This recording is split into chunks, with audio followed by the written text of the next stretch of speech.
Alright guys, what's up? Jinsei Kane is here, and spring has just begun, which means a whole bunch of new anime are coming in.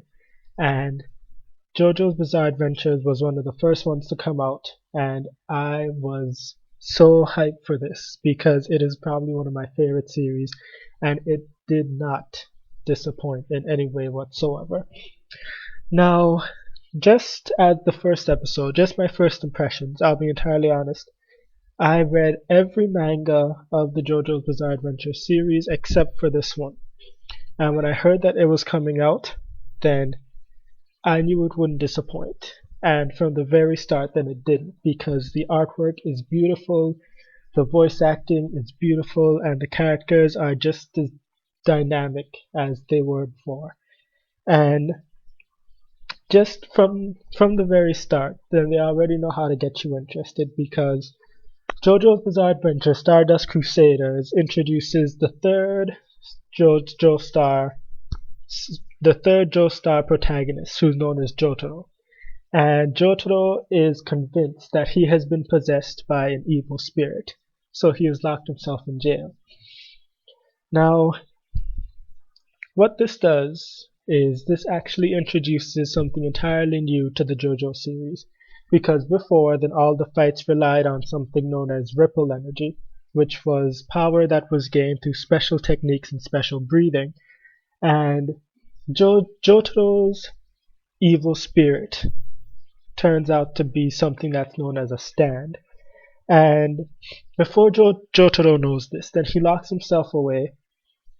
He won't let himself leave the prison, even when his mother comes to get him. And Jotaro is not the nicest guy because the first thing he tells his mother is shut up. I know if I told my mom that, then she'd probably reach through the prison bars for me, but this guy says shut up. She's like, okay. So he's already got a pretty derpy mom. I don't. It's interesting to say the least. But no one wants to believe that he has this evil spirit in him. So to prove his point, then he steals the gun from the guard. He doesn't leave the cell, but something shoots out from him. An arm shoots out from him. Steals the gun from the guard. He puts it to his head. He pulls the trigger, and something catches the bullet. And from there, Jotaro's mother calls his grandfather, Joseph Joestar, who was the protagonist of the second season. And meanwhile, while he's on his way, then Jotaro's continually experimenting, I suppose, to see exactly how dangerous is the spirit which he has, because he's already hurt people apparently. He got into a fight with people with nunchucks, knives, and he broke 15 bones between the four of them, if I remember correctly. So he's experimenting with his stand now. He's checking everything out. He's grabbing things and pulling them into the cell. And when his grandfather comes, when Joseph Joestar comes, and this guy has a remote control car, he has a table and a tea set and stuff. Because before, all he had was a boombox and a Shonen Jump manga. And now he's got a living room. And when Joseph comes now, Jotaro tells him again, I ain't leaving. And Joseph says, Abdul, come. This is my friend from Egypt, and he's gonna get you out of here. And that's when they show the basic explanation that the stand is a manifestation of your life energy that fights but that stands beside you, which is why it's called a stand. It's not the name I would have picked for it, but it's JoJo, and anything in JoJo is acceptable for me because I just love it so much. So we get already an incredible, I wouldn't say fight, a showdown, I suppose, between Abdul's Magician Red, which is a giant flaming chicken thing. But like I said, it's JoJo, and everything's acceptable with JoJo because I love it. And Abdul is holding down Jojo, holding him against the wall, and Jotaro's burning. And immediately he quickly summons out his stand, which they're all amazed at how powerful it already looks, because it's already clearly manifested in everything. And Abdul's like, well, I didn't want to hurt him, but now I'm gonna have to hurt him. And Joseph's like, go ahead.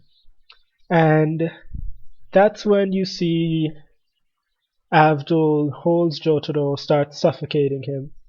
He binds him down. He binds him, and then he covers his mouth with a flaming rope of some sort. And that's when you see, because all the Joestars are rather incredible in their resourcefulness. And what Jotaro does is that same table he somehow got inside of his cell. He kicks it, destroys the toilet, the fire goes away, and then he pulls apart the cage, takes the metal pipe, goes to stab Abdul, and Abdul walks off. And it's like, what? Why would you move away? I was gonna stab you. And Abdul's like, I was supposed to get you out the cage. You're out the cage. My job is done. So this is the funniest scene that I've seen in a while, because what happens is they go to a cafe and Joseph is explaining to him that what happened was he quite possibly obtained his stand because of Dio. And Dio is the antagonist of the first season, and this is a spoiler. So, well, if you watch the first episode, then it's not a spoiler, and if you watch from before, then it's not a spoiler. But if you're checking this out to see if you should watch the series, it's a spoiler. And if you're still here, that means you don't care about spoilers. So, Dio is the antagonist of the first season, who is a vampire. And come to the end of the first season, then Jonathan Joestar is killed by Dio, and Dio steals his body. But they're on a ship, and the ship is sinking, so Dio locks himself away inside of a coffin, which sinks to the bottom of the ocean. So what now happens is, 4 years ago, at the very start of the episode, then there was a ship that pulled up this coffin thinking it was a treasure chest. And when they opened it, everyone died. The ship was found, the coffin was found, but no one else was found. And 4 years later, everyone forgot about it, except for Joseph. Because now he knows that Dio is back. Dio has his grandfather's body. And Dio is definitely going to do something bad. And all Jonathan and Jotaro's like,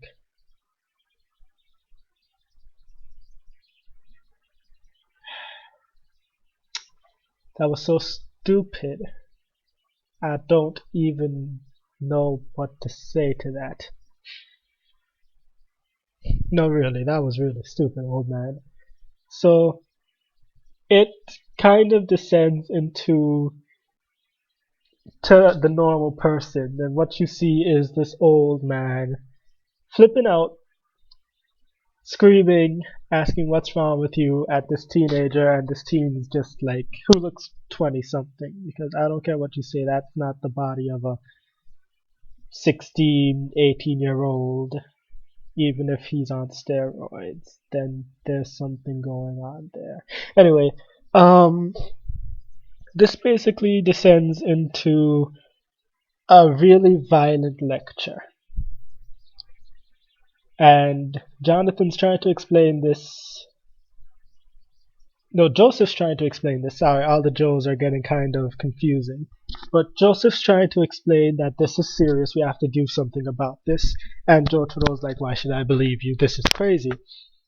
And so in order to try to convince him, Joseph reveals his stand power, which has the ability to take spirit images, but he has to smash a camera to do it, which is weird again, but we don't question Jojo. That's gonna be my rule here. Don't question JoJo's Bizarre Adventures, because if you do, then you're not gonna get anywhere in the series. But basically, he breaks the camera and tells Jotaro, the picture that you are about to see is going to be the picture that decides your fate. Have you noticed the star-shaped birthmark on your shoulder? This is the mark of all Joestars. And he shows, Jotaro takes the picture away, and what we see is a man in the shadows. But what we can clearly see is another star-shaped birthmark. And this is where he basically says, we need to stop Dio. Our stands have activated because something has happened, and your great-grandfather's body is calling out to you, and we have to stop Dio. After that, then they leave the cafe with the broken camera and people are staring at them. They're going to be remembered forever in that cafe, I'm telling you from now. And Jotaro seems somewhat convinced now. He's at the very least relatively intrigued. And then we get our first glimpse of Dio.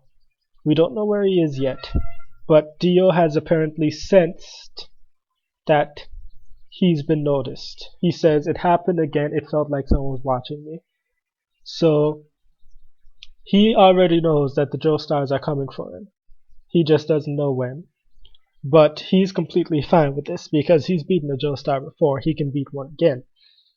So this has already gotten into, they've already jumped straight to the plot. It's already, we need to find Dio, and Dio's like, come get me.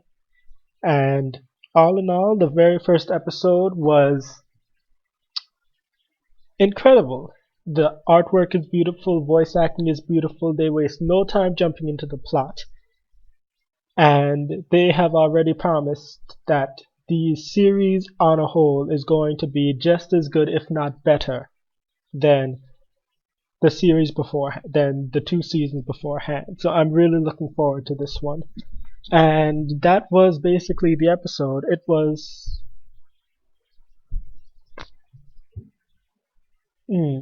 how to say it. The show holds a lot of promise. For the very first episode, they have done what the first episode is supposed to do. It gives you the plot, it leaves you interested, and it shows you a lot of promise. So I am most definitely looking forward to JoJo's Bizarre Adventure Stardust Crusaders. So what do you guys think? Just leave a comment in the description. Just leave a comment below. I don't know what I'm talking about. Oh gosh, I'm so bad at this part. I'm still new with this. I'm sorry, give me a break. But just leave a comment below. Let me know your thoughts. Don't forget to like, don't forget to subscribe. And I'm going to see you all when the next anime drops. See ya.